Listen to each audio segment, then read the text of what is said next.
दूसरा मुद्दा जो मैं उठाना चाहता हूं आज, भारत जोड़ो न्याय यात्रा संपन्न होने के बाद 3 दिन पहले राहुल जी ने एक प्रेस कॉन्फ्रेंस भी किया था ठाणे में, क्योंकि समाचार इतना सनसनीखेज था कि उनका प्रेस कॉन्फ्रेंस करना बहुत जरूरी उन्होंने समझा।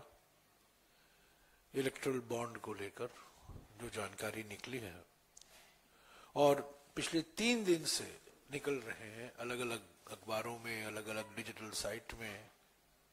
हालांकि मेन स्ट्रीम मीडिया ने तो इसका तो पूरा नजरअंदाज किया है, पर कुछ साहसी वेबसाइट हैं, कुछ साहसी अखबार हैं जहां इस जानकारी का विश्लेषण किया जा रहा है।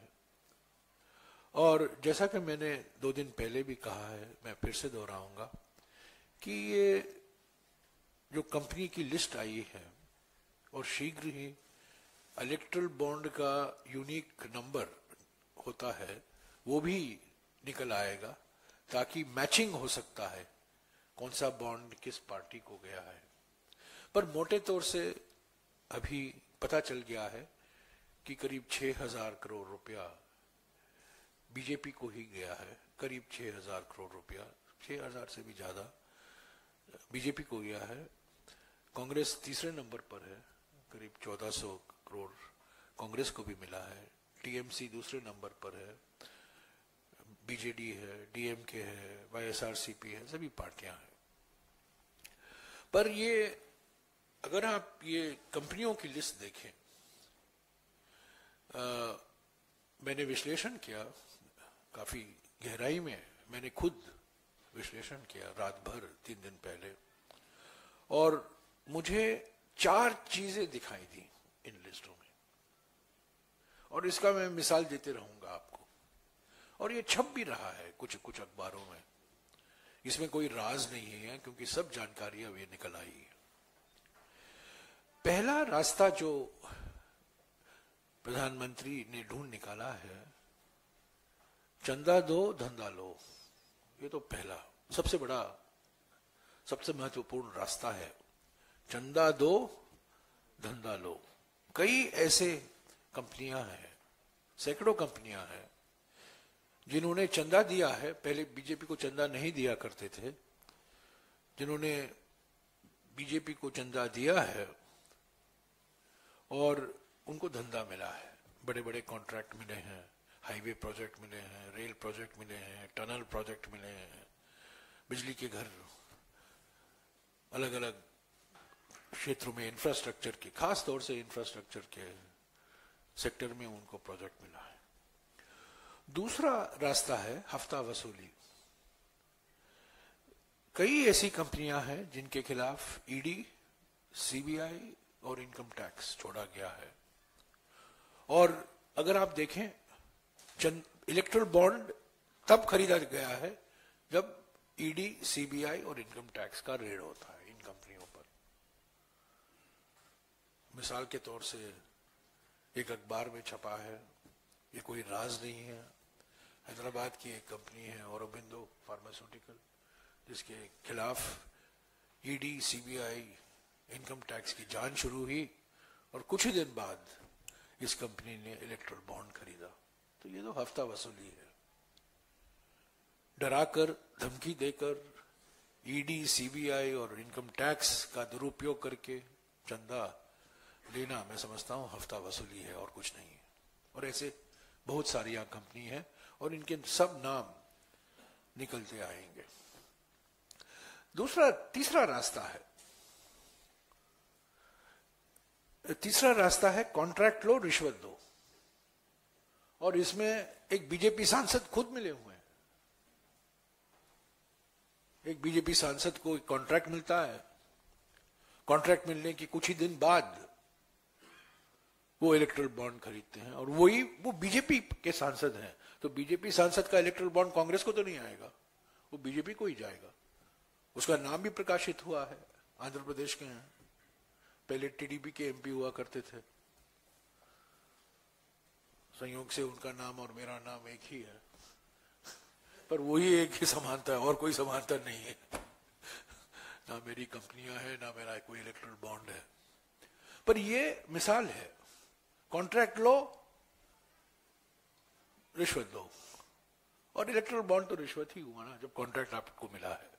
तो ये तीसरा रास्ता है। और चौथा रास्ता जो अपनाया गया है वो ये फर्जी कंपनियों का। कई ऐसे शेल कंपनियां हैं, इस वेबसाइट पर अगर आप देखें, कई शेल कंपनियां हैं, फर्जी कंपनियां हैं जिन्होंने इलेक्ट्रल बॉन्ड खरीदा है। उनकी आमदनी क्या है, उनके मालिक कौन है, उसकी तो कोई जानकारी नहीं है। इसीलिए तो वो शेल कंपनी है। शेल कंपनी का फायदा यही है ना कि आपको पूरी जानकारी देने के लिए आप मजबूर नहीं है। तो शेल कंपनियां, बहुत सी शेल कंपनियां हैं। और आपको याद होगा प्रधानमंत्री ने एक बारी कहा था, मैं शेल कंपनी को, सब शेल कंपनियों को बंद करा दूंगा। पर सबसे बड़े शेल कंपनी तो उनके मित्र अडानी चला रहे हैं, जिनका खुलासा हमने किया है पहले बार। तो ये शेल कंपनियों का होना और शेल कंपनियों का इस्तेमाल करना, ये हमारे लिए फायदेमंद नहीं है। ये सिर्फ सत्ता पार्टी यानी कि बीजेपी के लिए फायदा है। तो ये चार रास्ते हैं, चंदा दो धंधा लो, हफ्ता वसूली, कॉन्ट्रैक्ट लो, रिश्वत दो, तीसरा और चौथा शेल कंपनी। तो सवाल ये उठेगा कि कांग्रेस का भी इसमें फायदा है, पर वास्तविकता क्या है? हमारे पास आरबीआई, सीबीआई नहीं है, हमारे पास ईडी नहीं है, हमारे पास इनकम टैक्स नहीं है। ये संस्थाएं हमारे हाथ में नहीं है ना, ये संस्थाएं मोदी सरकार के हाथ में है और इनका इस्तेमाल मोदी सरकार कर रही है। हम तो नहीं कह रहे हैं, हमारे इशारे पर तो ये नहीं काम कर रहे हैं।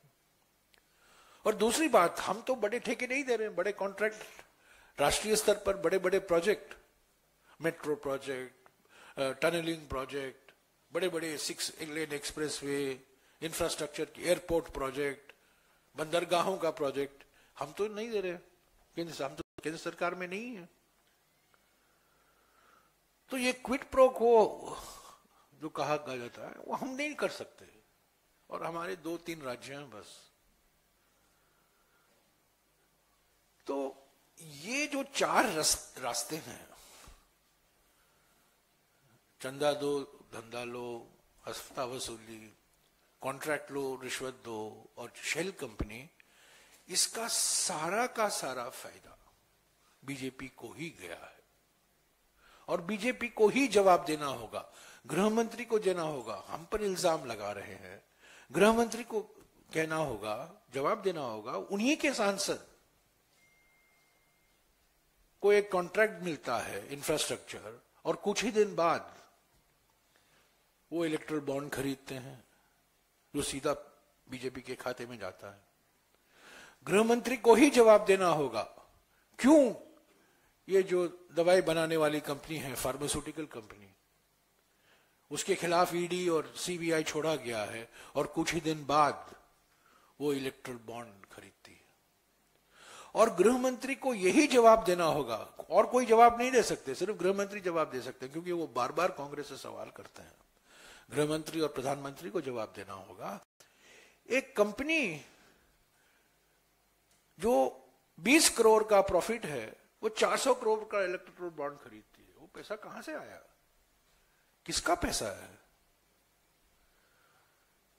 और कुछ कंपनियां ऐसी हैं जो मुश्किल से 8 महीने, 9 महीने, 10 महीने लगे हुए शुरू होने में और एकदम वो 20, 30, 40, 50 करोड़ के इलेक्ट्रल बॉन्ड खरीदते हैं। किसका पैसा, कहां से पैसा है? ये मनी लॉन्ड्रिंग हो गया ना। ये इलेक्ट्रल बॉन्ड मुझे साफ है दिखता है कि ये मनी लॉन्ड्रिंग का एक रूट है।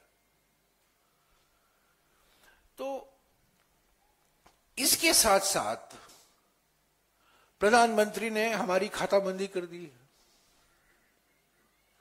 वो इलेक्ट्रल बॉन्ड से तो 6,000 करोड़ रुपया मिल गया उनको,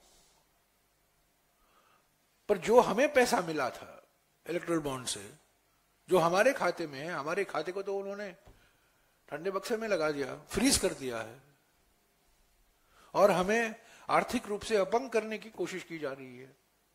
हमारी यूथ कांग्रेस अपना अकाउंट नहीं ऑपरेट कर सकती है, हम अपना पब्लिसिटी कैंपेन शुरू नहीं कर पा रहे हैं, प्रचार के लिए हम खर्च नहीं कर पा रहे हैं।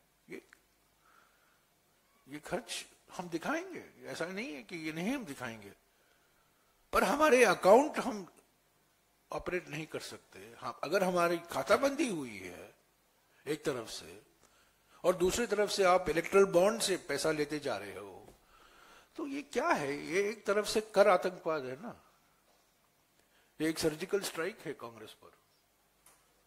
तो एक तरफ से इनको खत्म करो, इलेक्ट्रल बॉन्ड्स का सारा पैसा ले लो धमकी देकर, और जो पैसा इनको गया है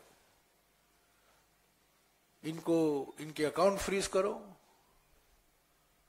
हम ट्राइब्यूनल में गए, ट्राइब्यूनल से राहत नहीं मिली, हाईकोर्ट में गए, हाईकोर्ट से राहत नहीं मिली, तो अभी सुप्रीम कोर्ट का दरवाजा तो हम जरूर खटखटाएंगे और हमें उम्मीद है कि हमको न्याय मिलेगा। लोकतंत्र ऐसा नहीं चल सकता। ये प्रधानमंत्री तो वन नेशन नो इलेक्शन करना चाहते हैं बस। हम चुनाव कैसे लड़ेंगे अगर हमारे खाते बंद हैं?